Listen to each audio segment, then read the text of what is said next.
Jumpa lagi kita dengan komunitas koperasi besar Indonesia. Hari ini Interview News berkesempatan ngobrol lagi dengan koperasi-koperasi besar.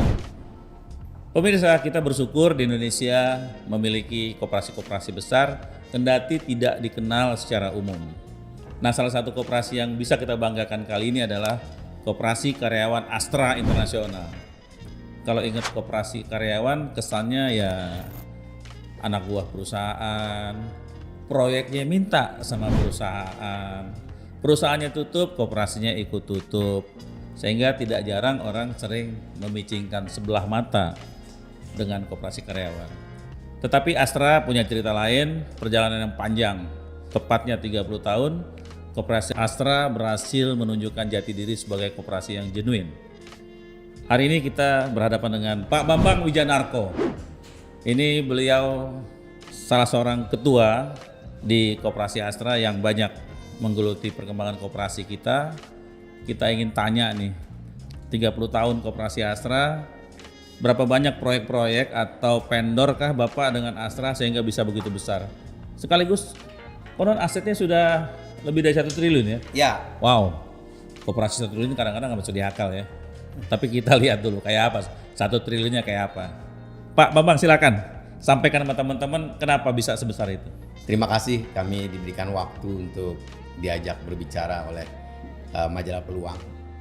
Jadi kalau tadi disampaikan bagaimana perjalanan Koperasi Astra sehingga bisa menjadi sekarang dianggap sebagai salah satu koperasi besar Indonesia.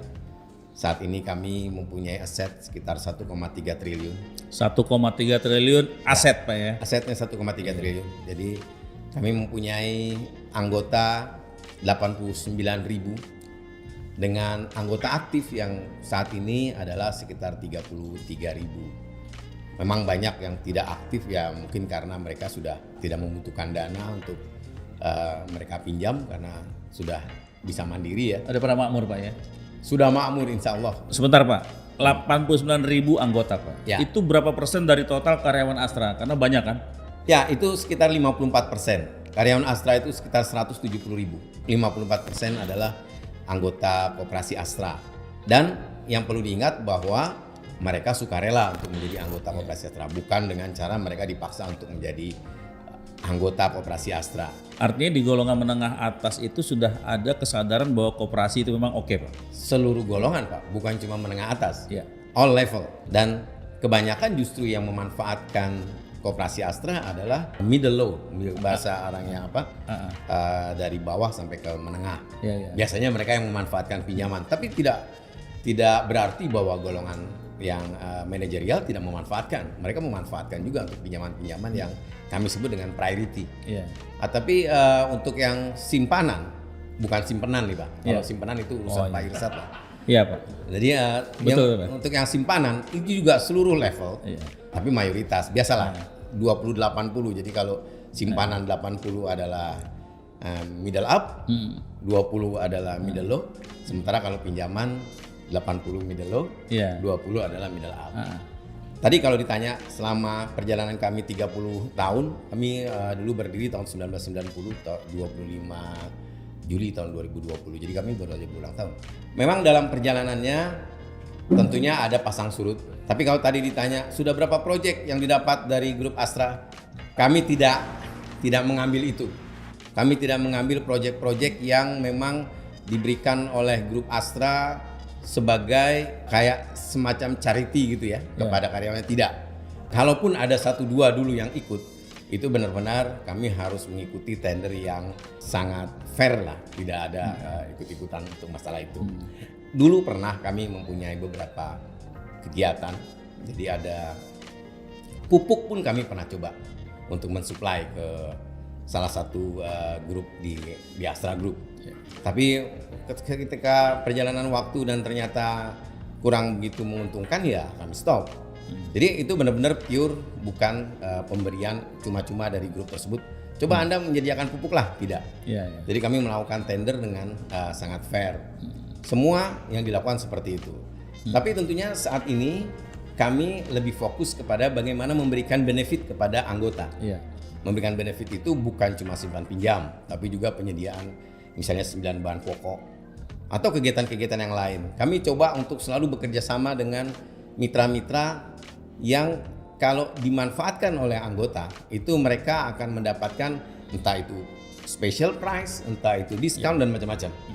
Jadi pasang surutnya sebetulnya Koperasi Astra itu banyak dan saat ini kami mempunyai 3 company, 3 anak perusahaan yang mungkin kalau bapak-bapak dan ibu-ibu pernah mendengar yang namanya security guard sigap, itu adalah outsourcing, anak perusahaan kami. outsourcing gitu ya. Outsourcing security guard dengan jumlah security guard itu hampir 14.000. Hampir 14.000 security guard. Dan rasanya adalah badan usaha jasa pengamanan yang dengan jumlah anggota yang terbesar di Indonesia. Di samping itu ada Gondola ini yang sekarang kita posisinya di sini ada anak perusahaan. Kalau Gondola untuk masyarakat umum Pak ya? Betul. Kalau anggota dapat diskon gitu? Oh pasti, dan kami juga menawarkan kepada bapak-bapak terutama dari Koperasi Besar Indonesia, pasti kita akan memberikan diskon spesial lah. Kalau nanti tinggal nanti berhubungan aja dengan pengelolanya ini, Pak Mul nanti akan bisa memberikan nomor yang bisa dikontak. Iya, nanti kita akan coba gondolanya. Saya dari Koperasi Keluarga Jakarta menyampaikan apresiasi kepada Koperasi Mas Bambang ya, Mas Bambang mana ini? Terima kasih Mas Bambang sudah saya mencoba untuk langsung Ainul Yakin di tempat ini ya. Terima kasih. Bravo buat Astra, Koperasi Astra. Saya dari Koperasi Tanker. Berbahagialah Koperasi Astra mempunyai gondola ini ya. Kami sudah mencoba tadi. Nikmatlah ya. Koperasi Astra Jaya. Saya dengar katanya Bapak juga punya usaha di bidang arsip. Ya, jadi di samping tadi sigap dan gondola, jadi kita mempunyai BOT, Build Operate Transfer, nanti masih agak lama lah kita akan memegang gondola ini dari Taman Impian Jaya Ancol. Kita juga mempunyai bisnis yang namanya dokumen filing. Kebanyakan kita memulai bisnis, belum apa-apa kita sudah direpotkan oleh dokumen, oleh filing-filing yang harus kita siapkan space-nya. Nah, dokumen filing adalah solusinya. Dokumen filing itu adalah silakan aja Anda berbisnis, tapi Anda nggak usah direpotkan oleh masalah dokumen. Karena dokumen ini kan secara perpajakan juga Anda harus mengkeep selama 10 tahun, itu kan repot. Nah, karena itu kami coba untuk menawarkan solusinya dengan jasa dokumen filing tersebut. Kami mempunyai kapasitas dokumen filing saat ini memang tidak terlalu besar, 135.000 box. Satu box itu kira-kira digunakan untuk 4-5 owner. Dan kita akan coba untuk meng-customize. Kalau bapak-bapak punya filing yang memang ukurannya berbeda dengan standar, ya kita juga bisa menyediakan box-box yang memang sesuai dengan dokumen Anda. Nah, itu yang saat ini sudah kita operate dari tahun 2019 kemarin. Sekarang kapasitasnya masih 135.000 dan extendable ke 1 juta box.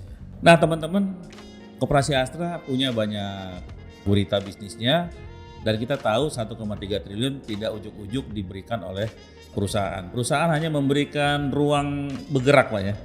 Sebetulnya dulu Koperasi Astra sudah berdiri, sudah berjalan walaupun mungkin belum besar. Mungkin Pak Irsad ingat zamannya Orde Baru atau dulu pada saat banyak company-company yang melakukan IPO itu diwajibkan sekian persen ke koperasi. Nah, kami juga diberikan juga oleh Astra, tapi walaupun itu bukan gratis ya, kita akan membayar dengan dividen. Itu pun kita hanya menggunakan sangat sedikit. Sekarang kita masih pegang itu marketable security saham PT Astra Internasional karena dulu waktu yang Orde Baru kita diberikan dengan membayar itu menggunakan dividen yang diberikan. Selebihnya dukungan yang diberikan oleh Astra adalah mereka hanya memberikan guidance kepada kami. Kami mempunyai komite nominasi ya yang akan coba mengusulkan pengurus-pengurus yang ada dan akan ditetapkan di RAT. Tapi tetap aja guidance tentunya dari Astra akan ada karena Astra berkepentingan untuk membuat bagaimana kami memberikan benefit kepada karyawan-karyawan di Astra Group. Ya, kalau di masa Orde Baru memang ada satu keharusan perusahaan secara bertahap akan mengalihkan 20% maksimal saham ke koperasi, makanya koperasi karyawan tumbuh subur.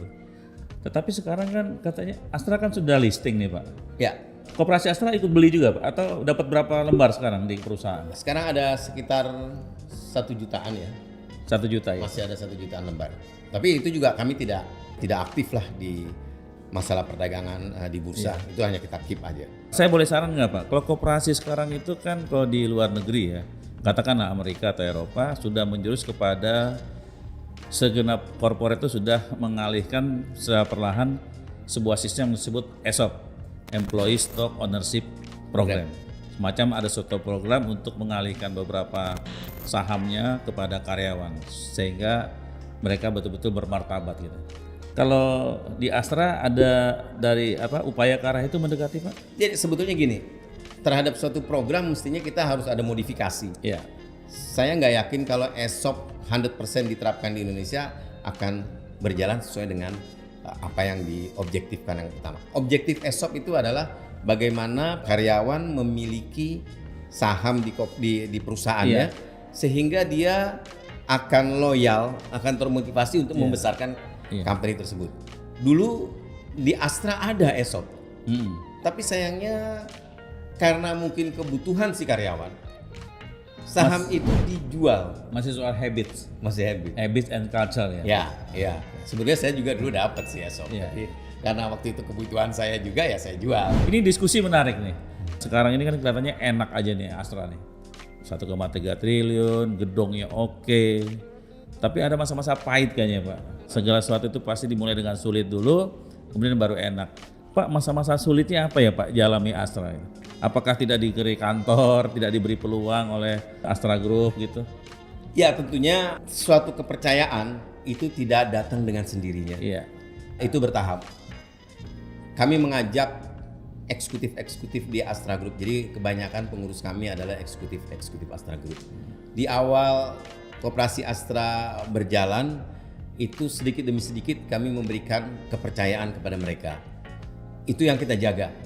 Ya memang awalnya itu untuk memberikan pinjaman kepada anggota, mereka tidak percaya. Jadi contoh seperti begini, orang human capital bilang, kalau kita melakukan kerjasama tentunya harus ada agreement gitu ya, hitam di atas putih. Anda kewajibannya apa, saya kewajibannya apa. Mereka bilang, saya dapat apa? Saya cuma dapat capek. Kerja begini, harus mengadakan filter kepada karyawan kami, sedangkan yang mendapat bunga Anda. Iya, ngapain ya capek? Ngapain? Nah itu. Wani Piro katanya kan. Ya mereka tidak. Padahal di Astra kita harus ada apa namanya kayak fakta integritas kalau saya disebutnya kan ya. Tidak boleh melakukan pembayaran dan macam-macam. Nah itu akhirnya kami coba mengengage human capital dengan cara tadi tahun lalu kita ngajak mereka jalan-jalan ke Malaysia dan ke Purwokerto. Tahun ini kita tidak berani untuk ngajak jalan-jalan. Tahun-tahun sebelumnya kita coba mengengage dengan cara mengumpulkan mereka untuk mengadakan pertemuan dan di situ biasalah kita mengentertain mereka bukan dalam bentuk uang. Kita tidak memberikan dalam bentuk uang karena di Astra ada fakta integritas untuk tidak memberikan uang. Tapi ya gimmick-gimmick yang supaya mereka maulah bekerja sama dengan itu. Dan memang kalau saya menekankan kepada tim kami gitu ya di Koperasi Astra bahwa janganlah hubungan itu melulu didasarkan kepada uang. Nah ini kita bertahap untuk melaksanakan itu. Memang berat waktu itu. Dan alhamdulillah dari company-company yang besar pelan-pelan mereka memberikan kepercayaan itu. Akhirnya mereka mau untuk bekerja sama dengan kami. Sampai sekarang pun kalau ditanya apakah ada constraint, ada hambatan, pastilah setiap kegiatan pasti ada hambatan. Saya ingin sampaikan bahwa dari 800 miliar pinjaman ini, apakah NPL-nya 0? Kalau buat saya adalah 0, karena NPL kami 0,04%.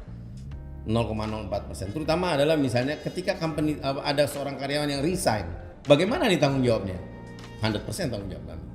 Tapi karena hubungan kami yang baik dengan human capital yang ada, dari sekitar 10 miliar tahun ini yang resign, itu hanya sekitar NPL-nya itu 600-an juta. Di total hanya 0,04, bukan dari 10 miliarnya, dari total AR. dari total pinjaman kami, 0,04%. Jadi jangan dianggap bahwa koperasi karyawan itu tidak ada NPL. Saya tidak yakin itu. Ya. Walaupun koperasi karyawan tetap aja pasti ada non performing loan-nya. Tapi mungkin NPL yang masih bisa ditagih kali Pak ya. Masih bisa ditagih.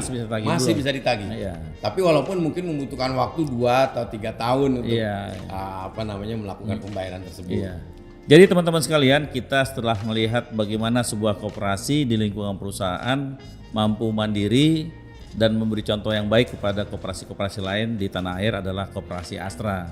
Tadi Pak Bambang mengatakan koperasi mengajari kita untuk lebih transparan, nggak ada komitmen atau konsensus di bawah meja, sehingga memang koperasi tanda petik sering tidak populer karena memang di negeri kita masih banyak orang memainkan konsensus atau komitmen di bawah meja. Semakin besar koperasi kita, Indonesia yang sehat ke depan akan kita temui lebih cepat dan lebih baik. Saya kira dengan Koperasi Astra kita belajar banyak. Kita akan bertemu lagi dengan koperasi-koperasi besar lainnya yang mempunyai spesifikasi yang cantik sehingga publik tahu bahwa koperasi di Indonesia memang layak dipertimbangkan, layak dikedepankan sebagai sokok guru perekonomian Indonesia. Jangan lupa untuk mendukung kami, subscribe, like, share, and comment. Pak Bambang, terima kasih banyak. Terima kasih.